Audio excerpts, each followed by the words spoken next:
As hy tank is nie net die bestuurder van Heuwels fantasties, jy sal dit nie glo nie. Daar's 'n hele paar orkeste en van hulle vanaand gaan ook optree. Wie is die res? Van ons Eiking, Jack Barrow, Polisiekar, Wankou Kartel of Wankou Kartel en dan ook dinge sê ek so 2 weke terug het ek vir Cedar opgepas van Oorsee. Cedar. Nou wanneer gaan ons vir Cedar kan sien in Suid-Afrika? Ek dink volgende jaar.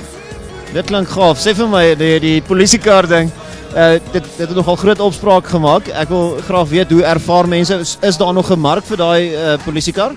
Yes, nee, daar's nog 'n groot mark. Mense gaan YouTube oor hulle. Dis soos met Heuwels en daai manne almal selfde is. Polisiekar is regtig nog aan die gang, glo my. Hulle is nie nog nie dood nie. Hulle is nog nie gelê nie.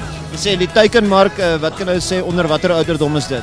Ag nee, dis maar van 18 op tot hierso so 27, tyd nog ouer. Ja. Die 35 soos ons nou maar 36 jaar rond, ja. Toekoms vir al hierdie orkeste as bestuurder? Nee, ek dink hulle sal regtig goed doen en dit is 'n goeie klomp bands wat daar is en hulle doen almal regtig goed op die stadium, so ek dink hulle kan nog almal ver kom as hulle so aangaan soos hulle aangaan. Dis 'n goeie musiek maak soos hulle doen, meeste van hulle.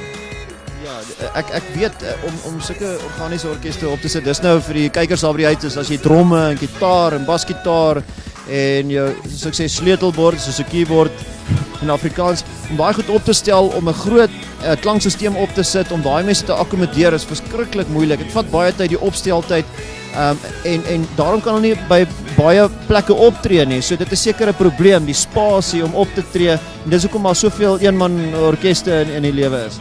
Dit is waar, kyk jy sukkel baie keer met spasie en goed, maar ons het daarom nog nie so erg geval gehad dat ons nie genoeg spasie gehad nie, weet ons maak maar spasie as daar nie spasie is nie, weet ons spasie vir die nasie. Ja, sê nee, ek sou dink jy's in elk geval in 'n prysklas wat soos 'n klein kroegie sal in elk geval nie kan bespreek nie want hulle gaan nie daarin pas nie.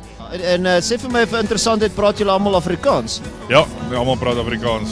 Op daai noot, ons is natuurlik ASTV, Afrikaans Satelliet TV. Ons is 2 jaar oud, so sê vir hulle baie geluk met hulle verjaarsdag. Satelliet TV, baie geluk met julle verjaarsdag en mag daar nog baie wees en mag julle nog stokoud word.